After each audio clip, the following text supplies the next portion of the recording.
Hello, I'm Tali and we're going to do my November update on how we're doing on HRCYED. My friends, can you believe that it's November and I'm still remembering that this challenge exists? It's a miracle, an absolute Christmas miracle. So if you were not aware, the hardest reading challenge you'll ever do is a year-long reading challenge. It starts in July, runs through to July next year. All the details are linked below. And let's see where I am so far. I feel like I'm doing well, but that could be me like absolutely convincing myself of that, and there's no truth behind it. But let's see. As always, we're just going to go through the prompts in the order that they are on the bingo board. So starting with by the 100s, which is the page count, I only have a 700 minimum, 700 plus page book that I need to fill in there. I've not done it yet. Yeah, I have definitely left myself the worst one. I don't know what I was thinking, but there we are. I did not do my 24-hour reading challenge in November. I did plan on doing it, and the day I was going to do it just ended up being a crazy family day. So I was just like, we're not doing it today. We're going to do it another day. Maybe in December, maybe in like the week I have off over Christmas, I could do it. But obviously I'm going to be very busy with kid and family stuff. We'll see. We'll work it out. The horror genre challenge I completed, I think it was last month, so October, but here it is here in case you don't remember which books I read for it. I've added a book into my series staircase. Go me. I've started this duology. I think it's called The City of Phantom. Not 100% sure if that is the series title though, but this is by Catherine Doyle, and I believe that Catherine is one of the authors in the Twin Crown series, which I've only read the first book off and I really enjoyed, and that's a completed trilogy. I should really finish that. But back onto this. So I read The Dagger and the Flame, which is the first in the duology. I'm going to read the second book ASAP. It will be read in December. It will be read in December. This is, oh gosh, I'm not even sure if I can really fully remember now, but God, I enjoyed the vibes. This follows a young lady. Well, no, we kind of get dual POV actually. We get the POV from the love interest as well. But our main character, her mum dies, so she goes to seek like sanctuary from this group of thieves. So in this town, in this world, there's a source of like shadow magic that can be consumed, and then you use it. So like you take this powder, you like sniff it or something. And years before our main character was even born, there was like a divide between how to use this powder by the brothers that created it. And it ended up being like two rival gangs almost. One that uses it to like be thieves, like blend in with the shadows, and then they can sneak in and steal whatever they need to do. And then the other kind of rival gang believe that they can murder whilst using this substance. So this substance gives them like strength or whatever. It like gets them in tune with like the darkest side of them and like the nightmare creatures kind of thing. And we follow a character from each of these gangs, and they kind of come together.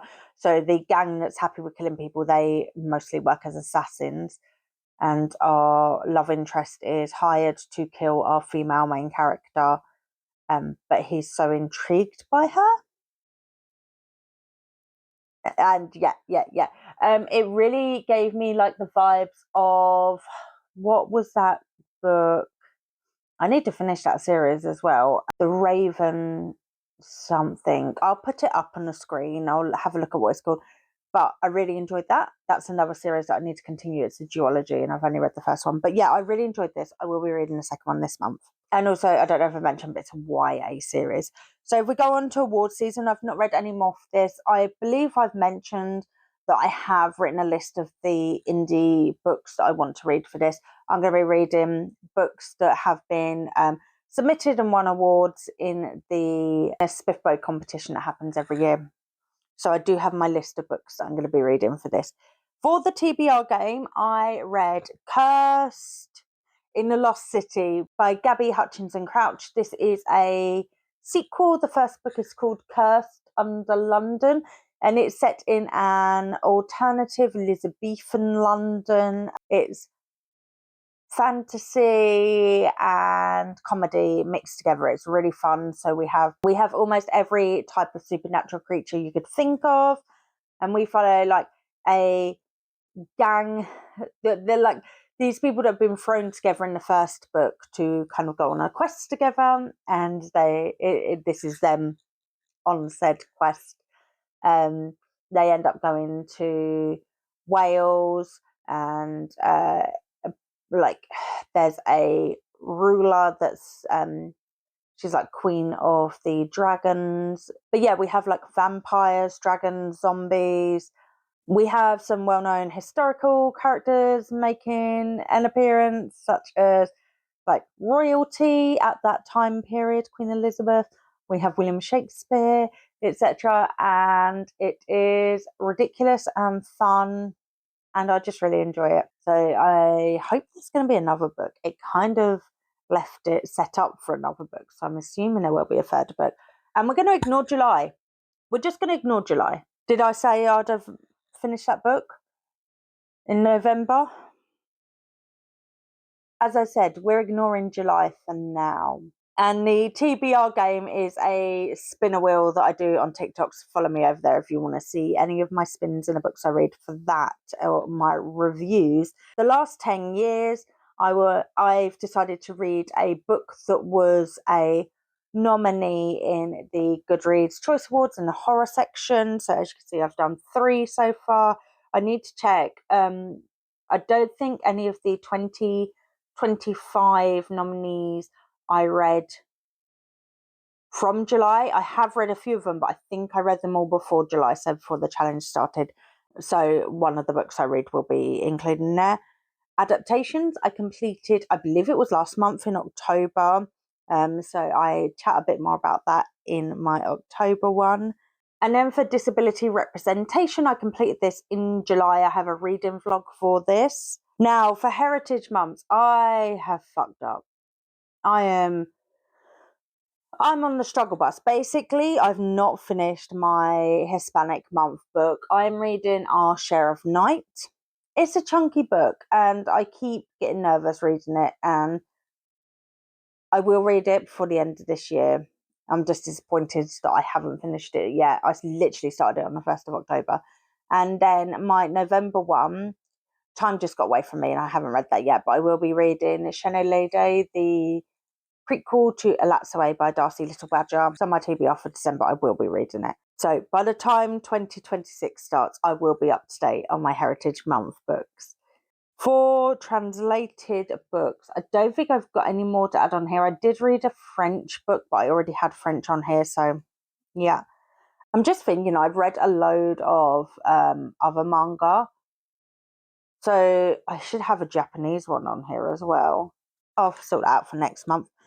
Around the world, I've not added any more to this in November. No, so I still have to read an author from South Africa, Africa, and Antarctica. I have something picked out for all of these, I think. I do think my Antarctica one is not an author from there, though. I think it's a book that's set there.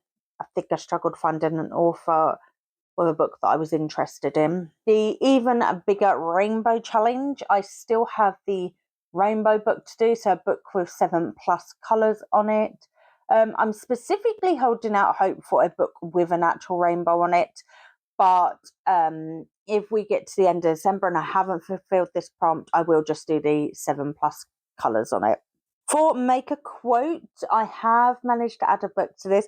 So we had to pick a quote that was a beloved quote, something that was literary or meant something to you, etc. I went with this Batman quote, why do we fall, sir, so we can learn to pick ourselves up. And we have to read a book where the title or the author or something written on the cover matches up. So I read We Fell Apart by E. Lockhart, which I put in for We. This I have a full review on Instagram and TikTok. I am a big fan of this series. I know that a lot of people dislike it, but I really enjoy it. It's the We Were Liars series. And the TV show on Amazon Prime, really fun as well. I have filled in another of my spooky creatures. So all I have left is merfolk, which is fabulous. I have a lot of merfolk books on my Kindle TBR. I always forget about my digital books. I just need to pick one and read one then. But I filled in Shifter with When the Tiger Came Down the Mountain by Nevo. This is the second book in the Singing Hills cycle series. And in this, so across these books, we follow a cleric, who's Cleric Chi, who is from the Singing Hills Monastery, and they travel around and collect people's stories, and they all get put in like a giant library at the Singing Hills. In this one, she comes across, well, it's kind of like held captive in a cave by some tigers. And the tigers, there's 3 of them, and they can turn to human, and one of them does. I don't think the other 2 do, but like the main one does.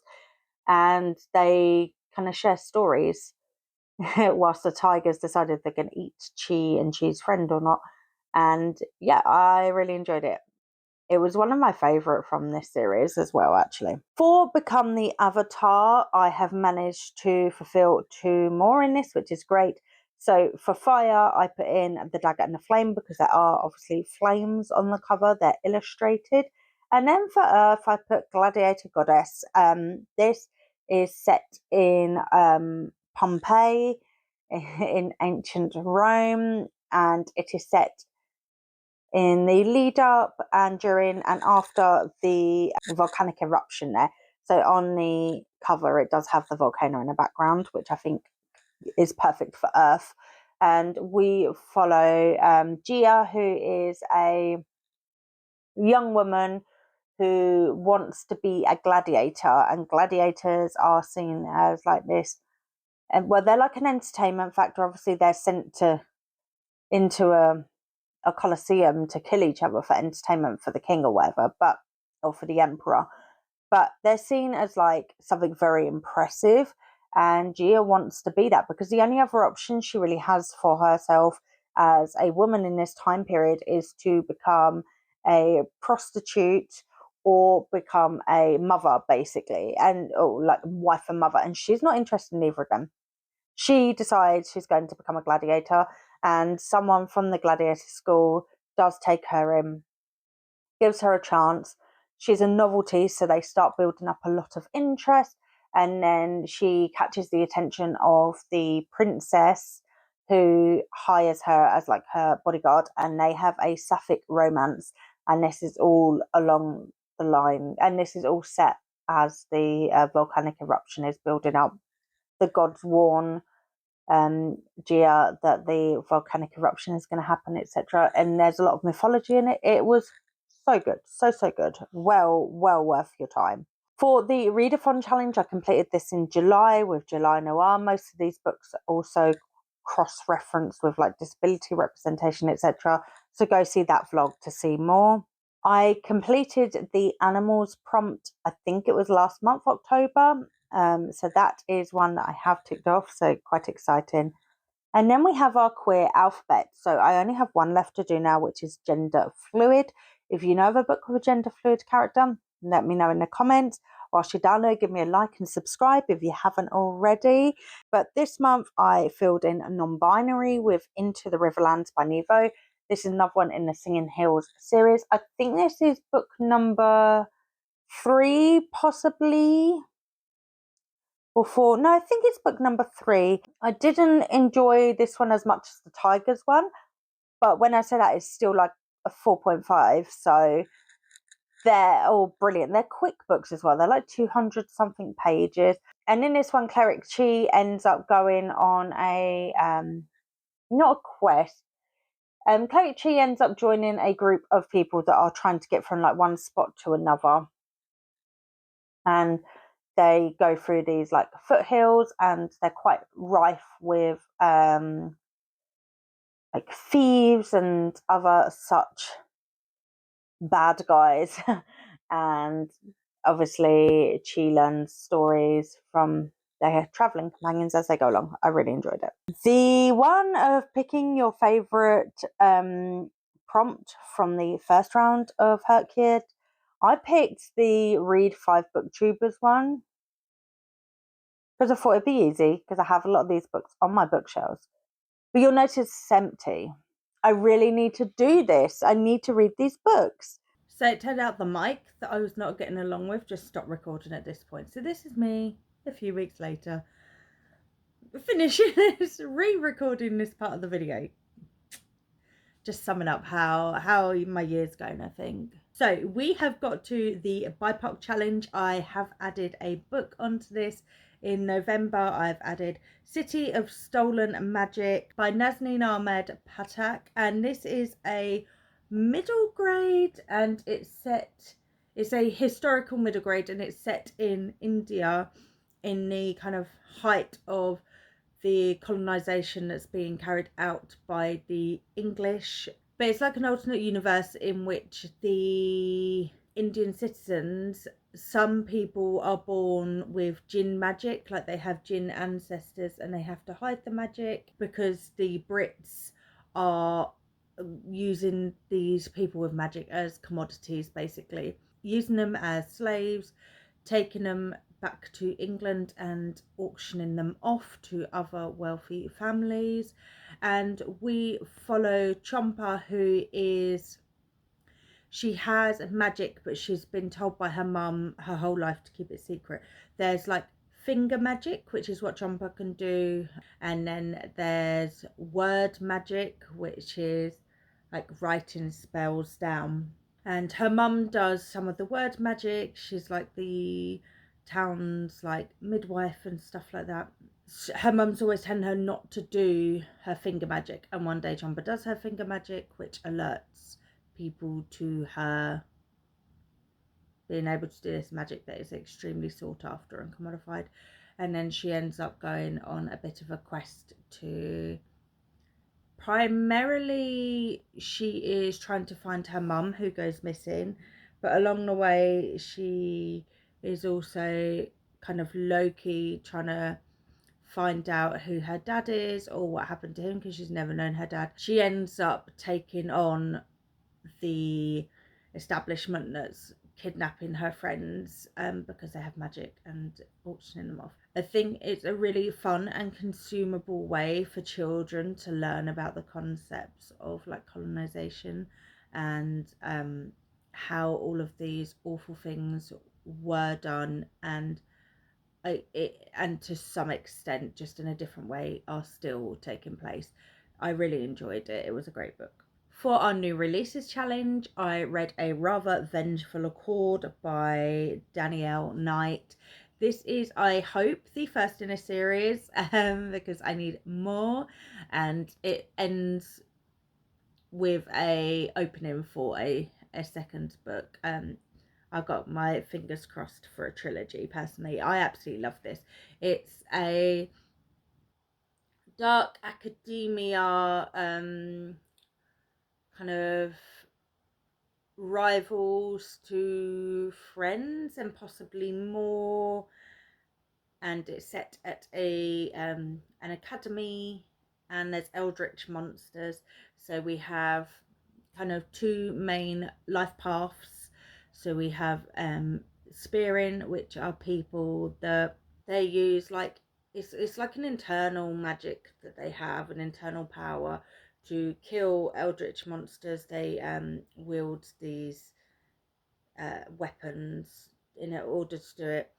And then another route are gravers, and these are people that bring the eldritch monsters to life through like runes, and they put the runes onto like dead bodies, and that helps them bring like eldritch creatures to life. And yeah, so we have Helen, who has been learning to be a graver, but she kind of gets almost like tricked or like pushed into a situation where she's put into an accord with Alistair, who wants to be a spearer, like his family is well known for it. They go to this academy together, and yeah, like necromancy, eldritch monsters, dark academia.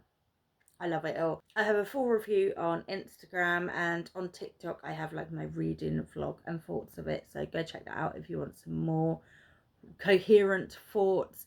But overall I love this, and I really hope there's going to be more in the series. I've finally added some books onto my challenge yourself prompt. I know, go me. So this was a prompt we could pick for ourselves. So I wanted to finish 10 series that I started prior to 2025. So I have 3 here that I read in November that brings me up to date, and there's no word on another book in these yet, so I'm counting them as finishing a series as of now. Obviously in the future more might come out. I think there's space for all of them really to have more books, but there's no word on that. So the first one is The Flesh King by Richard Kadri. This follows, it's like a noir detective book series. This is the second book in the series, and it follows, in the first book we have 2, and then in this one we have 3 characters, and they work as like supernatural detectives kind of thing. So in this universe, zombies and things like that are like well known. They are things that people go through, and they are known to the wider public. And in this detective, like the original couple, we have a mortal human and a zombie, and then they're joined by a woman they meet in the first book. And in this, they are kind of outcasts at the beginning of the book due to the circumstances of the first book, but then they're hired to find out about this creature that has been like killing people all over the city, and just kind of bringing supernatural creatures' reputation into disrepute. The thing that I find slightly off-putting about this series, and I don't know, I need to read another book by this author to find out if it's just the author's writing style or if it was a stylistic choice for this series, because the dialogue is really stilted, and it's very not how people speak in real life, and I want to know if that was a stylistic choice for the noir nature of this series, or if it's how the author writes, because like for my personal enjoyment, if this is how the author writes, I don't think it's good writing. But if it's a stylistic choice made for this book series because it goes with like the time period, then I think that's quite clever. So yeah, I don't know, but the 2 books are fun. They're short horror novellas, and I know they're a good time. Next is Cursed in the Lost City, which I spoke about, I believe, in the TBR game section. Yeah, so I do feel like, in my heart, I think there will be a 3rd book, but as of now, this is there's no word on that. So as of now, this series is complete with this book. In my heart, I think there might be a 3rd book though. And then we have Brigands and Bread Knives by Travis Baldry. This is the 3rd book in the Legends and Lattes series. So we have like Legends and Lattes, and a prequel came out, which was Bookshops and Bone Dust, and now this one came out, and this follows a character we meet in Bookshops and Bone Dust, but set after Legends and Lattes. So we follow Fern, who is the owner of the bookshop from Bookshops and Bone Dust, and she relocates to the town where Viv has settled down in Legends and Lattes. However, she thought the move would like help her. She's feeling really kind of lost in herself. She is not getting she's not getting the satisfaction from her work that she used to get, and she's feeling really unsettled, and she thinks if she moves to this new town and opens up a new bookshop there, that's going to fix it, and it turns out it doesn't. And she gets drunk one night and inadvertently ends up in a hero's wagon, like towns and towns away from where she should be, and she ends up going on a quest, like accompanying this hero on a quest, and there's a goblin as well along for the ride, and it's like a little journey of self-discovery. And somehow, even though they are on a quest, Travis Baldry still keeps the like cozy low stakes element of it somehow. I listened to this as an audio because it is narrated by the author, who is a book narrator, and I just think that it does such a fantastic job. It's a wonderful way to consume these books, and I really enjoyed it. This is another one that I could see him writing more in the series. For non-fiction, I read Dirty Laundry by, what are their names, Roxanne Emery and Richard Pink. It's a couple that I discovered on TikTok. They do a lot of like ADHD content. Roxanne has ADHD, but she was diagnosed later in life, and Richard is her partner. And this book is kind of like, it's kind of hard to describe it. I think it would fall under like self-help subcategory, but it kind of leans memoir as well. So it's set into different chapters, and each chapter like broaches a different element of how her ADHD affects Roxy's life. And then so for instance, one of the chapters is like time management. So we'll have her, I listened to this as an audio, and it's narrated by the couple as well. So we'll have her explain how in her life, like prior to her diagnosis, how it used to affect her, or like some anecdotes about how her life has been affected by, in this instance, like time management, time blindness. And then we'll have Richard come in, and he'll talk about how at the start of their relationship, before she was diagnosed, how it caused like conflict in their relationship, and how he thought like she just didn't care because they weren't aware of her diagnosis. And then they kind of discuss how they deal with it now that she has her diagnosis, and they're aware that it's not like a selfish choice she's making to be late for everything. Kind of like the setup of each chapter, but they go through, I think it's like 5 or 8, something like that, different things. I listened to it in like one setting at work, and it was quite interesting. I didn't learn anything. I didn't learn like any techniques to try with my ADHD family, for instance, but it was interesting to listen to, definitely. And then when we move on to Q's recommendations, so these are reading books that HRCYED herself, the creator of the challenge, has recommended. I've finally done one. I mean, I have picked the books for this, but I finally read one, and I read Her Majesty's Royal Coven by Juno Dawson, which is a book that HRCYED has a full reading vlog of. I will link it in the description. And this was an absolute 5-star for me. I loved this book so much. I cannot wait to read more in the series. There's 2 sequels and then like a prequel novella.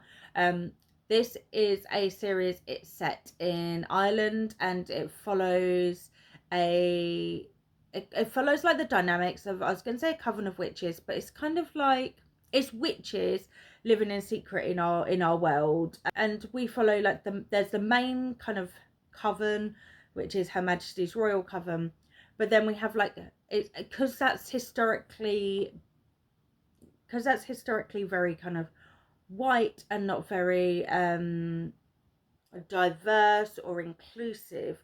We also have a